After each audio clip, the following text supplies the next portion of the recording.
आवाम के लिए अच्छी खबर। पेट्रोल की फी लीटर कीमत में 7 रुपये 54 पैसे की कमी। हाई स्पीड डीजल की फी लीटर कीमत में 1 रुपये 48 पैसे का इजाफा। पेट्रोल की नई कीमत 264 रुपये 61 पैसे फी लीटर, जबकि 1 रुपये 48 पैसे के साथ हाई स्पीड डीजल की कीमत 285 रुपये 83 पैसे हो गई। नोटिफिकेशन जारी। दहशतगर्दी के खिलाफ कसीरुल-जहती हिकमत अमली अपनाई, दहशतगर्दी को जड़ से उखाड़ेंगे। वज़ीर-ए-आज़म का इजलास से खिताब, कहा रियासत पाकिस्तान ने दहशतगर्दी के खिलाफ जंग में कसीरुल-जहती हिकमत अमली अपनाई। ज़मीनी ऑपरेशन, कानून साजी, इंतहा पसंद सोच की हौसला शिकनी जैसे अनासर का मौसर इस्तेमाल किया गया।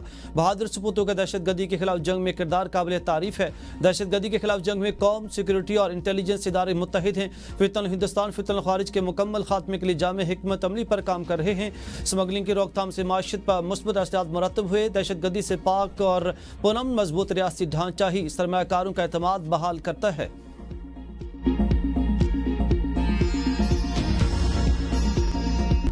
तहरीक इंसाफ के रहनुमा अदालती शिकंजे में। फैसलाबाद की इंसदादी दहशतगर्दी अदालत ने सानहा 9 मई के 3 मुकदमात में पीटीआई रहनुमाओं उमर अयूब, हामिद रजा, शिबली फराज, जरताज गुल, राशिद शफीक, कमल शोजब, अहमद चट्टा, राय हसन नवाज, अशरफ सोहना समेत 196 रहनुमाओं और कारकुनों को कैद की सजाएं सुना दी। फवाद चौधरी, जैन कुरैशी और ख्याल कास्त्रो समेत 88 को बरी कर दिया गया। हसास इदारे के दफ्तर पर हमला के इल्जाम में थाना सिविल लाइन मुकदमे में 185 मुलजमान में से 108 मुलजमान को मुजरिम करार देते हुए सजा, 77 मुलजमान को शक का फायदा देते हुए बरी कर दिया। थाना गुलाम मोहम्मद आबाद के मुकदमे में 66 मुलजमान में से 60 मुलजमान को मुजरिम करार देते हुए सजा सुनाई गई। 7 मुलजमान को बरी कर दिया। अदालत ने पुलिस व नजर आतिश करने के केस का भी फैसला सुना दिया। 32 में से 28 मुलजमान को मुजरिम करार देते हुए 10-10 साल कैद की सजा सुनाई गई, जबकि 4 मुलजमान बरी। अमरीकी टैरिफ आज से लागू। रूस से ताल्लुकात पर भी जुर्माना आयद। नई दिल्ली में हलचल। अमरीकी सदर ने कहा भारत ने हमेशा रूस से अक्सरियती फौजी साजो सामान खरीदा है। तवानाई के शोबे में भी वो चीन के साथ रूस का सबसे बड़ा खरीदार रहा। भारत ने दोस्त होने के बावजूद हमसे कम कारोबार किया। भारत दुनिया में सबसे ज्यादा टैरिफ वसूल करता है मगर हमें कम देता था। ये तमाम इकदाम नाकाबिल कबूल और तौहीन आमेज़ हैं। अब ऐसा नहीं चलेगा। अमरीकी वज़ीर खजाना स्कॉट बेसेंट की भारत पर कड़ी तनकीद। कहते हैं कि भारत के साथ तजारती मुज़ाकरात पर मायूसी हुई। पूरी अमरीकी तजारती टीम भारत के रवैये से मायूस है। भारत रूस पर पाबंदियों के बावजूद बड़ी मिकदार में खाम तेल खरीदता है, इसे रिफाइन करके दीगर ममालिक को फरोख्त करता है। भारत आलमी सतह पर जिम्मेदार किरदार अदा नहीं कर रहा, जो बैनुल अक़वामी तजारती शफाफियत और पॉलिसियों के खिलाफ है।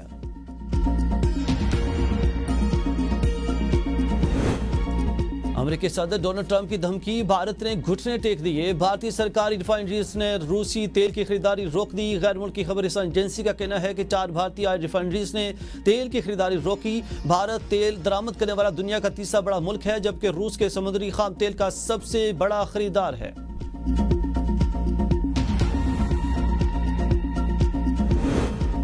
26 नवंबर एहतजाज के आरिफ अलवी, गंडापुर समेत 50 रहनुमाओं के वारंट गिरफ्तारी जारी। इस्लामाबाद की इंसदादी दहशतगर्दी अदालत के जज अबुल हसन जुल्करनैन ने मुलजमान के पेश न होने पर वारंट जारी किए।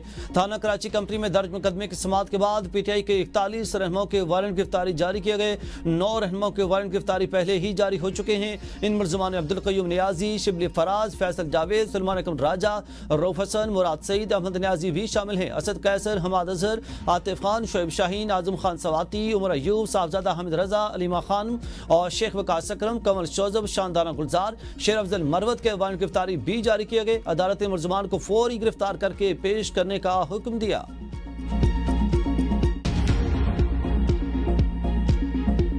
तक जाएंगे।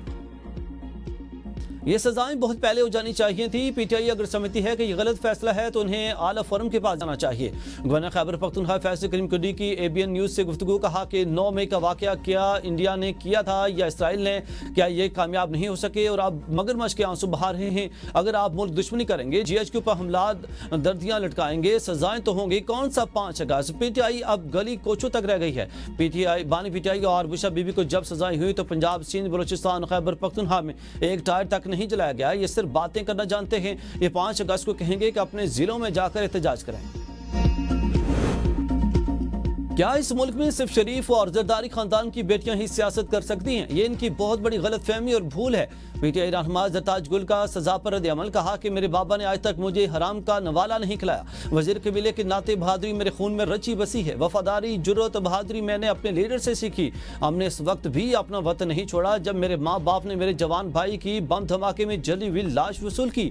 झुकना, बिक जाना या डरना मैंने कभी नहीं सीखा। मुझे 10 साल की सजा पाकिस्तान से मोहब्बत, अपने लीडर से वफादारी की वजह से दी गई। मैं सर उठाकर मुकाबला करूंगी। हमें जाती मफाद से निकलकर मुल्क का सोचना होगा। ऐसे फैसले आएंगे तो मुल्क तरक्की करेगा। सजा इन लोगों को ही हैं जो मुल्क में इंतशार फैलाते हैं। बैरिस्टर दानियाल चौधरी कहते हैं, अदालती फैसला मुल्क में मनफी सोच के खिलाफ है। जलाओ गहराओ की सोच के साथ मुल्क आगे नहीं बढ़ सकता। पीटीआई वालों ने इदारों पर हमले किए। 9 मई के बाद भी ये लोग इदारों के खिलाफ मुहिम चलाते रहे। दुश्मन ने पाकिस्तान पर जारहियत की तो इन लोगों ने मजाक उड़ाया। इख्तियार वली खान बोले, फैसले से साबित हुआ कि 9 मई के पीछे पीटीआई की आदत थी। 190 मिलियन पाउंड केस में बानी पीटीआई अहलो अयाल समेत मुलविस हैं।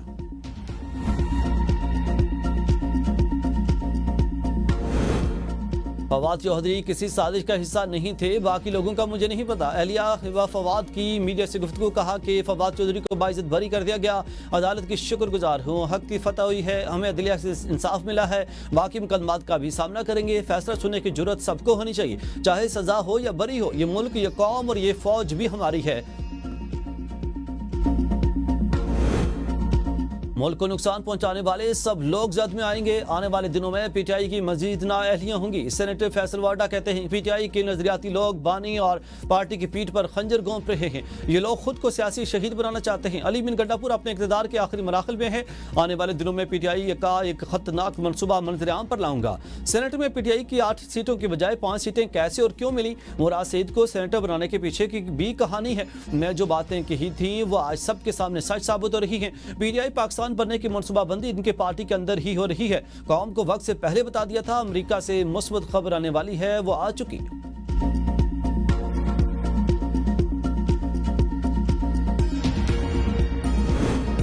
बानी पीटीआई की कॉल पर इस्लामाबाद में 5 अगस्त को बड़ा जलसा। F9 पार्क में एहतजाज की बाज़ाब्ता दरखास्त जमा। मरकज़ी क़यादत लाइल्म, मकामी क़यादत खुद तैयारियों में मसरूफ। तहरीक इंसाफ की तरफ से पीटीआई इस्लामाबाद रीजन के जनरल सेक्रेटरी मलिक आमर ने F9 में जलसे की इजाज़त के लिए DC इस्लामाबाद को बाज़ाब्ता दरखास्त दे दी। पीटीआई क़यादत ने 5 अगस्त से एहतजाज पर ताहाल कोई प्लान नहीं दिया। फैसला मकामी क़यादत ने खुद किया। बैरिस्टर गौहर का कहना है कि मरकज़ी क़यादत ने किसी को जलसे या एहतजाज की हिदायत नहीं दी।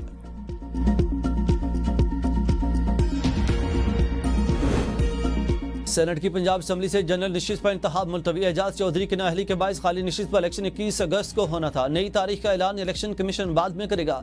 पंजाब असम्बली ने गैर मुकम्मल इलेक्टोरल कॉलेज की बुनियाद पर इलेक्शन मुलतवी करने की दरख्वास्त की थी। नाअहली के बाद अहमद खान बच्चर पंजाब असम्बली में अपोजिशन लीडर के ओहदे से फारिग। पंजाब असम्बली सेक्रेटरीट ने नोटिफिकेशन जारी कर दिया। चंद रोज कबल इंसदाद दहशतगर्दी अदालत ने अहमद खान बच्चर को 9 मई केस में मुजरिम करार देते हुए 10 साल की सजा सुनाई थी। अदालत ने सजा होने के बाद इलेक्शन कमीशन ने नाअहली का नोटिफिकेशन जारी कर दिया था। अहमद खान बच्चर PP 87 मियां वाली से मुंतखब अरकान असम्बली थे।